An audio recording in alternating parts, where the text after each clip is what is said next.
Carla, alam natin ngayong buwan ng Setyembre, sineselebrate natin ang Development Policy Research Month. Pero importante na malaman natin ito at kung gaano ito kahalaga sa ating bansa. Kaya ngayong umaga kasama natin si Mr. Oscar Picazo, ang PIDS Senior Research Consultant. Magandang umaga po, sir. Magandang umaga. Yes. Sir, siguro para po sa kaalaman ng ating mga manonood ngayong umaga, ano po ba ang Development Policy Research Month at ano po ang nangyayari sa buwan na ito? Noong 2002, si former President Gloria Macapagal Arroyo made a presidential proclamation 247 declaring September as the Development Policy Research Month. And for this whole month, we will focus on one theme. And so over the previous years, we have been focusing on different things like education, regional integration, etc. And for this year, ang focus natin ay health. Kaya ako nandito. Okay. Ano po ba yung papel na ginagampanan ng PIDS sa paggaganap nitong buwan na ito? Kami yung leading agency ng Development Policy Research Month kasi we are the biggest think tank of the government. We are a government-owned and controlled corporation. It was established way back in the 1970s to do policy research for the Philippine government and other, agencies. Yes, sir. Siguro maganda pong ma-explain natin kung gaano ka-importante ang policy research nga. Kasi ang policies ginagawa na lang yan. At syempre, yung research has to come beforehand para nga po ma-implement ng tama. Paano po ba ito nakaka-affect? Ang policy research ay importante kasi bago ka maggasto sa programa, dapat meron kang ebidensya na yung programa na yon ay it will work. And that is the purpose of policy research. We need evidence-based policy making. And to provide that evidence, you need to do policy research or policy investigation. And that is what PIDS do. Kumbaga, hindi lang parang suntok sa buwan yung mga ginagawa mga policies at yung pinagagastosan ng pera po. Kumbaga, this is well-researched at kumbaga may naka-back up with information and facts and statistics na kailangan. Halimbawa, next year, ang budget natin ay 2.2 trillion. Alam ba natin na lahat ng mga programang pinagkakagastusan ng gobyerno ay nagdudulot ng kabutihan para sa citizens? You need evidence to prove that this money is going to benefit the people, and that is the function of policy research. At ang tema natin ngayon is centered around inclusive health. Ano po ba ito? Ang inclusive health, ibig sabihin, alam kasi natin yung ating ekonomiya ay umaarangkada, di ba? Over the past 2 or 3 years, the Philippine economy is at such a rapid rate. Like last year, the economy grew by 7.5%, and next year it will be something like 7.7 or even 8%, and we will be the fastest growing economy in Asia, which is something we should be proud of. Pero if you analyze the health indicators of the country, hindi siya umaarangkada ng ganong kabilis. So ang dapat nating tanungin, bakit yung ekonomiya umaarangkada, yung mga health indicators ay stagnant? O in certain cases, like maternal mortality ratio, bumababa, pumapangit pa. So yun ang dapat nating tanungin. Yes. Sir, siguro maganda pong makipakita natin dito. Ano po ba yung, relation ng health, sa growth, sa inclusive growth ng ating bansa at sa pag-angat ng ating ekonomiya? And paano ito makakatulong, kung na-improve natin yung health, paano siya magiging factor para gumanda po lalo ang ating ekonomiya at inclusive growth ng ating bansa? Before 1970s, ang pananaw ng maraming tao is health is just a consumption. Pero in 1972, there's this famous health economist, an American, Michael Grossman, and he changed the paradigm of health completely because he argued that health is not only a consumption, it is an investment.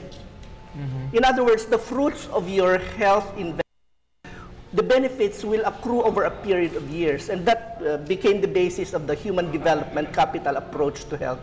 Ibig sabihin, you spend on health not only because you consume it now, but you yield productivities in the economy. Like it's a long-term investment. It's a long-term investment. In other words, kung hindi ka mag-invest in health, magiging masakitin yung mga tao mo, magiging mangmang yung mga tao mo, wala kang masyadong pakinabang sa kanila.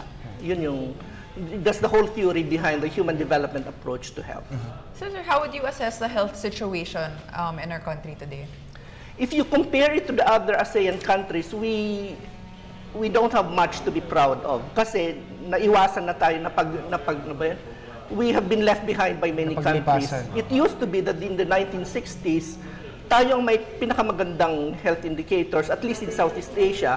Now, everybody has left us behind. Singapore, Malaysia, Indonesia, Thailand, even countries like Laos and Cambodia are soon are getting close on our heels, and they will soon overtake us in many of the health indicators. It's really a wake-up call for us to do something about our health system. Yes, sir. What do you think are the primary needs kumbaga sa health indicators na kumbaga na kailangan talagang i-address na ngayon?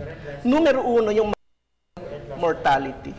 Napakataas eh. Ang target natin sa maternal mortality reduction, it should be 52 maternal deaths per 100,000 live births. Yun ang target natin sa MDG. And the latest data shows it's 221, so it went up.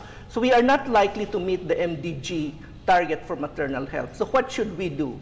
We should focus on service delivery. We should focus on convincing mothers to deliver at birthing facilities or in hospitals.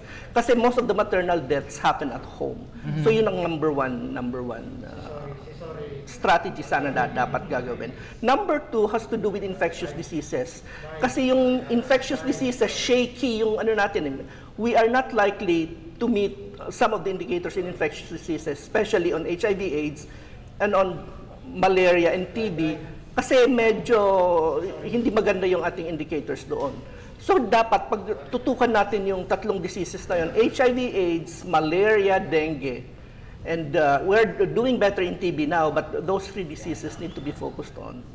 Okay. Sir, ano ba yung mga activities na maaabangan dito sa Development Policy Research Month? Bukas, meron tayong conference sa Manila Pen Hotel in which we are going to discuss some diseases in health financing and service provision. We have invited presenters from India and other countries. We have selected very good